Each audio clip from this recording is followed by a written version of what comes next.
नमस्कार मित्रांनो, सगळ्यांना आज 26 जानेवारीच्या खूप हार्दिक शुभेच्छा। आजचा व्हिडिओ बनवण्याचं कारण असं आहे की आज 26 जानेवारी आहे, त्याच्यासाठीच एक खास व्हिडिओ आज अपलोड करायचा होता। परवाच रात्री पिक्चर बघितला बॉर्डर 2, तेव्हा विचार केला काहीतरी आपण पण काहीतरी करावं देशासाठी, आपल्याकडनं काहीतरी एक थोडासा का वाटा आपण काहीतरी करायला हवं आपल्या देशासाठी काहीतरी, म्हणून विचार करत होतो काय करावं।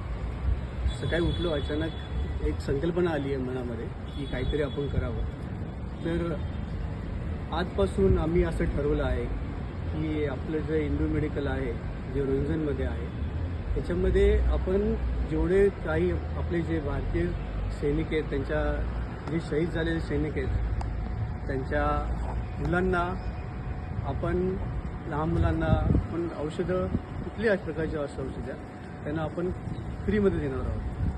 कोणीही तुमचं असं कोणाचं असं जे असेल त्यांनी आम्हाला त्यांच्या मुलांचं जे प्रिस्क्रिप्शन आहे, चिठ्ठी आहे, जे त्यांना लॉंग टर्ममध्ये लागतात औषधं, त्यांनी फक्त आम्हाला सेंड करावं। आमच्याकडे त्यांना निःशुल्क त्यांना फ्रीमध्ये दिलं जाईल। एक थोडासा आपला एक खालीचा वाटा आपण असावा असं आम्हाला वाटतं। त्यामुळे हा व्हिडिओ तुम्ही पोचवावा लोकांमध्ये की कोणाला जे असे जे आपल्या भारतीय सैनिकांमध्ये जे शहीद झाले लोक आहेत, त्यांच्या मुलांसाठी आपण त्यांना फ्रीमध्ये औषध देणार आहोत, जेणेकरून आपल्याकडनं काहीतरी मदत व्हावी देशासाठी। असा आमचा एक उपक्रम आहे की काहीतरी आमच्याकडनं देणं लागावं कोणा देशासाठी। त्यामुळे हा व्हिडिओ जेवढं मी पोचवता येईल तेवढं पोचवत जा की जे त्यांच्याबद्दल शहीद झालेत, त्यांच्या मुलांसाठी हा खास करून आम्ही हा संकल्प केला आहे। धन्यवाद।